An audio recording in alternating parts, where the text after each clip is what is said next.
छोलिया हो या लोबिया, सफेद चने या काले चने, ईरान की IRGC की अमेरिका को धमकी, सीधे अमेरिका का नाम लेकर धमकाया गया है।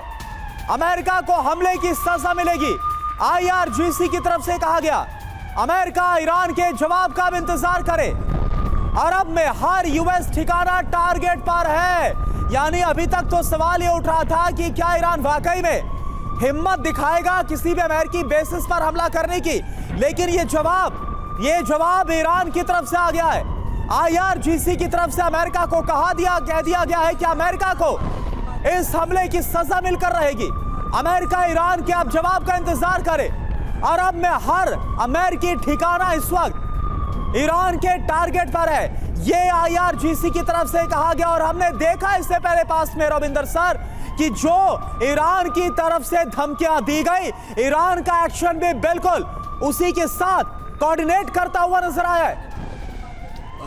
Thank you. जी हाँ, बिल्कुल। आमीन। ईरान, देखिए कोई भी देश हो एकदम ऐसे हाथ तो खड़े करेगा नहीं ना, और खास करके एक देश जो इतने वर्षों से जो इनका रेवोल्यूशन हुआ, इस्लामिक रेवोल्यूशन, उसके चलते अमेरिका को शैतान मानता है, इजराइल को छोटा शैतान मानता है और पूरी दुश्मनी है, और उसके ऊपर से उनके देश के ऊपर अटैक हो रहे हैं, तो वो रिटेलिएट करना चाहेंगे पर क्षमता नहीं है।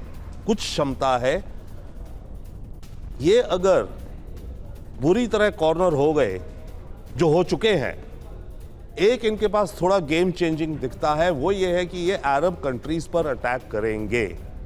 रीजन ये है कि अगर सऊदी और अरब रविंदर सर मैं आपसे एक सीधा सवाल पूछना चाहता हूं, ये कॉन्फिडेंस कैसे आ रहा है? क्योंकि अगर ईरान को पता है, IRGC को पता है कि अमेरिका की क्या ताकत है, America is the supreme power, उसकी मिलिट्री ताकत क्या, उसकी मिलिट्री कैपेबिलिटी क्या, फिर भी अगर उसको धमकी दे रहा है, तो अगर इजराइल के साथ डायरेक्टली अमेरिका मिलकर ईरान के खिलाफ इन्वॉल्व हुआ है, तो क्या कोई इंडिकेशन है कि रूस और चीन भी अब सीधे आ सकते हैं काइनेटिक फोर्स के साथ?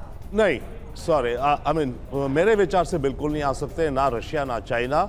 यस, पीछे से सपोर्ट करेंगे इन द सेंस, अव्वल तो उसे जो ईरान के अपने वेपन्स हैं, काफ़ी वेपन्स इनके चाइनीज़ ओरिजिन के भी हैं, रशियन ओरिजिन के भी हैं। S-400 थी, आपको याद है, एयर डिफेंस, तो उन वेपन्स की एमुनेशन सप्लाई करेंगे जो उन्होंने बेचे हुए हैं वेपन्स, राइट। उसके अलावा यस, इंटेलिजेंस शेयरिंग करेंगे। इसके अलावा यस, डिप्लोमेटिक प्लेटफॉर्म्स पे UN में जो भी कुछ है, सिक्योरिटी काउंसिल में, वहाँ ईरान को सपोर्ट करेंगे। बट आपका जो बॉटम लाइन क्वेश्चन है, काइनेटिक रूप से, यानी कि वो अपने सीधा हमला एयरफोर्स या अपने सोल्जर्स या मिसाइल्स मारेंगे, बिल्कुल नहीं। बिल्कुल, यानी कि कुल मिलाकर जो युद्ध है वो विस्तार लेगा। और ईरान ने भी धमका दिया, IRGC ने धमका दिया है कि अरब में मौजूद हर एक जो अमेरिकी ठिकाना है वो इस वक्त ईरान के टारगेट पर है। लेकिन क्या ये महज एक धमकी है या फिर इससे आगे जाकर अब वाकई में ईरान हमला करने वाला है? क्या सुधाकर सर, एक तरफ अमेरिका यह एक्सपेक्ट कर रहा है कि इस हमले के बाद ईरान रुक जाएगा, तो क्या ईरान को यह लग रहा है कि अगर वो धमकाएगा तो अमेरिका आगे कार्रवाई के लिए रुकेगा, या फिर वाकई में ईरान कुछ कर सकता है? सर, आपको क्या लग रहा है? देखिए, इस सवाल का जवाब मैं short term, medium term, long term, ये एक स्पेक्ट्रम के ऊपर देना चाहता हूं। बिल्कुल सर। शॉर्ट टर्म, ईरान अगर जल्दबाजी करके कोई जवाब देता है तो उसका रिस्पॉन्स या रिट्रीब्यूशन को सस्टेन करने का काबिलियत नहीं है। इसलिए मेरे ख्याल से, मेरे विचार के मुताबिक, ये short term response matrix Iran अभी जवाब नहीं देना चाहिए। चंद एक दिनों का एक टैक्टिकल पॉज दे के एक मिलिट्री डिसीजन जैसे लिया जाता है, मीडियम से लॉन्ग टर्म पे उनको प्लान अगर करेंगे तो मीडियम से लॉन्ग टर्म प्लान करेंगे। वो क्या टाइम फ्रेम है? मेरे विचार के मुताबिक ये 15 से 20 दिन का टाइम आप मान के चलिए। 15-20 दिन के बाद हो सकता है 1 महीना, 2 महीने, 3 महीने के अंदर वो ऐसा एक स्टेज लाएंगे। इसको actually military pattern of activity होता है, कंप्लेसेंसी।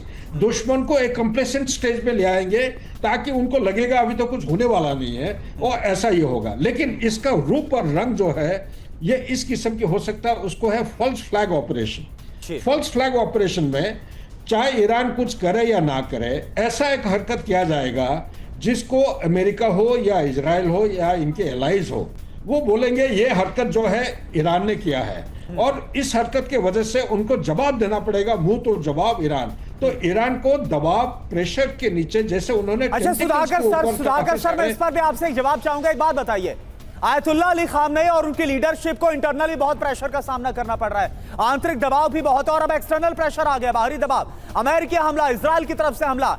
क्या आपको लग रहा है ऐसी सिचुएशन भी आपको एक ऑप्शन ये नजर आ रहा है कि एक बार फिर से इस दबाव के सामने जो ईरान है वो न्यूक्लियर वार्ता की तरफ लौटेगा? कोई डायलॉग भी हो सकता है क्या?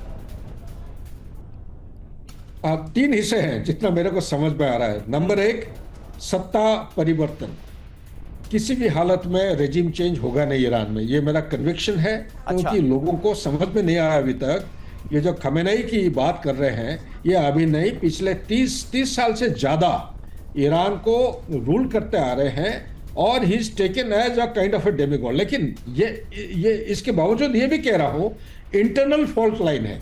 कोई भी देश के ऊपर कभी भी हमला होता है, उनके लोग चाहे कितना भेदभाव, कोई भी डिफरेंस ऑफ ओपिनियन हो, पूरा देश को एकजुट कर देता। आज के दिन में ईरान का जो कंसोलिडेशन फेज है ये बहुत तगड़ा है, बहुत मजबूत है, उनको लीडरशिप को ये कदर करते हैं, इज्जत करते हैं। नंबर दो, ये जो आप न्यूक्लियर वाला बात कर रहे हैं, मेरे विचार के मुताबिक हर इंसान का एक बुनियादी एक असूल होता है, एक प्रिंसिपल होता है। ये जो लीडरशिप है शुरू से लेके अभी तक न्यूक्लियर बॉम्ब के खिलाफ है, इनके जो सुप्रीमो है, लेकिन परिस्थिति ऐसा आ गया है वो मजबूरन ये उनको स्टेप लेना पड़ेगा। और लास्ट पॉइंट है पीस टॉक, ये कभी भी सरेंडर नहीं करेंगे। ईरान एक पुराना वर्ल्ड क्लास एम्पायर था, एक ग्लोबल पावर हुआ करता था, पर्शियन एम्पायर, और इनकी वही ईगो है और उसी ईगो को दिखाने के लिए, साबित करने के लिए, एक शिया डोमिनेटेड सोसाइटी है।